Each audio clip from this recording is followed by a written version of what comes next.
Le magazine vous emmène dans les coulisses d'un groupe Archimède, 2 frères, 10 ans et 3 albums. À Laval, ce soir, on vous propose de remonter le temps. Emmanuel Faure et Thierry Poirier.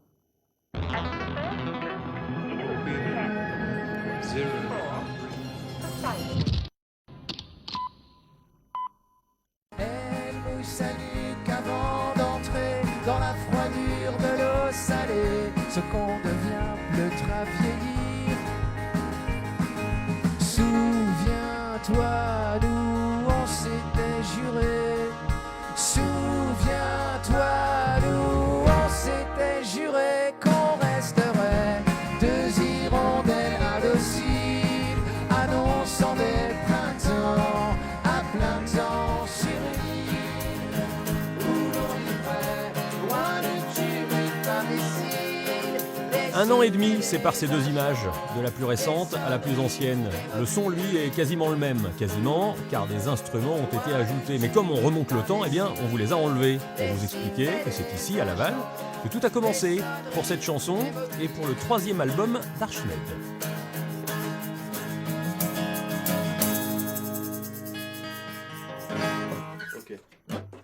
Là, sur cet album, il y a pas mal de guitare-voix qui m'a filé comme ça. Et puis moi, j'écris un texte après qui doit rentrer un peu au chausse-pied. C'est pas évident de jouer avec la métrique sur les mots et tout pour que ça colle à la mélodie qu'il a créée. On s'est chacun pris la tête par moment. Ouais, j'ai fait ça. Ouais, j'ai fait ça. Bah moi, j'ai fait ça. Mais ça avance pas. Ça fait que paralyser. Et la fraternité autorise beaucoup de franchise. Donc il faut profiter de ça, jouir de cette entente-là. On se connaît depuis hyper longtemps. C'est même pas grave si on se brouille, si on s'engueule. Je reviens le lendemain, je frappe à la porte, puis on repart. Comment ? On se connaît depuis hyper longtemps, j'aime bien. Depuis la maternité, en fait. Je l'ai vu naître. Toi d'où on s'était juré. Et c'est donc ensemble qu'ils ont fait naître Arcadie, un disque sur lequel figurent 11 chansons bien différentes. Des histoires des gens aussi, des textes sur la relation de père à enfant qui sont dans l'émotion, des textes de relations de couple qui sont dans la déconne. Je pense à des chansons comme Low Cost ou des choses comme ça. Voilà, ouais, en fait, faut toujours trouver le bon angle. Depuis le début, c'est-à-dire une dizaine d'années maintenant, tout ce qu'ils font, tout ce qu'ils produisent est 100% Archimède. Oui. Est-ce que je peux regarder la télé? T'as fait tes leçons ? Oui. Bon d'accord, allez, va regarder la télé.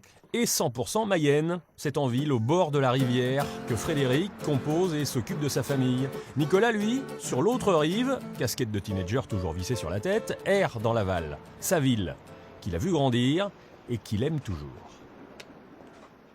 Il y a des chansons qui sont nées à la promenade. Je me souviens même des endroits, c'est rigolo, à chaque ville, presque à chaque rue, sa chanson, quasiment. Je me souviens d'avoir trouvé sur le premier album. Je vois très bien où je me promène quand j'ai l'été revient, des bonheurs, j'irai bien. Le truc qui vient un peu psalmodier comme ça. Je me rappelle très bien que j'étais rue Bernard Lepec à Laval en train de me promener et idem pour plein d'autres chansons en fait.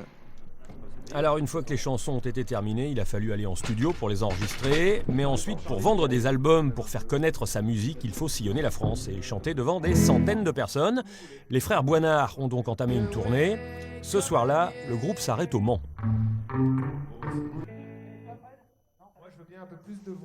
Alors là, en fait, le concert n'a pas commencé. Les musiciens font ce qu'on appelle la balance, une mini-répétition pour régler les niveaux.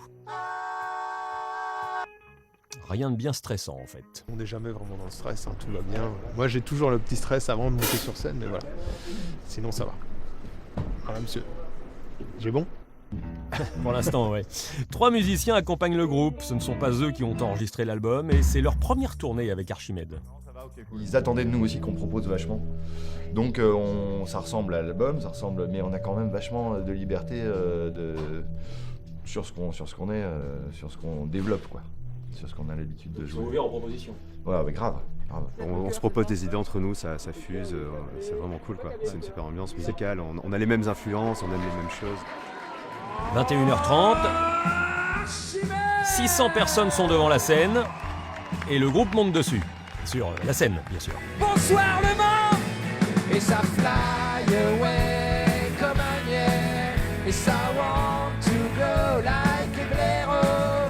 Et le pire c'est que nous ça nous plaît vu qu'on a le niveau d'anglais d'un leur cinquième texte. La musique est leur première passion, mais c'est surtout leur deuxième vie. Nicolas était journaliste et Frédéric travaillait dans une banque.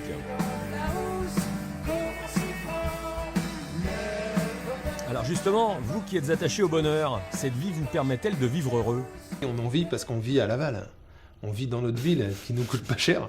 Mais c'est vrai, il faut dire ce qu'il y a. On aurait des loyers de 2 ou 3 000 euros à Paris, on n'y arriverait pas. Le bonheur est à la portée de tous, mais rien ne dit dans la rousse comment s'y prendre.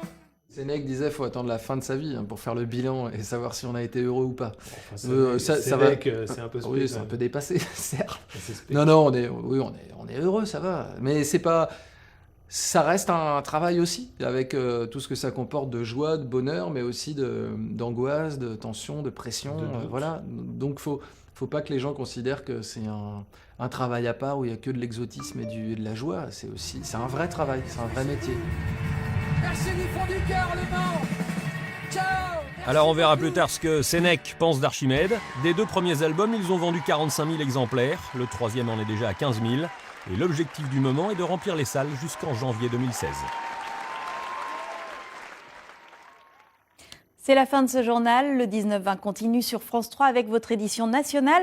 Je vous souhaite à tous et à toutes une excellente soirée sur France 3.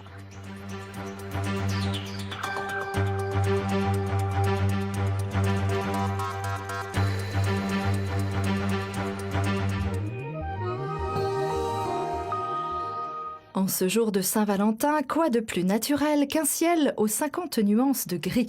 Enfin, excepté sur le sud-ouest breton qui n'y a vu que du bleu, ou presque. C'est bien aussi, même si ça n'était pas plus chaud pour autant. Bref, quelle couleur pour demain? Eh bien encore du gris, mais nettement moins nuancé. Plutôt dans le genre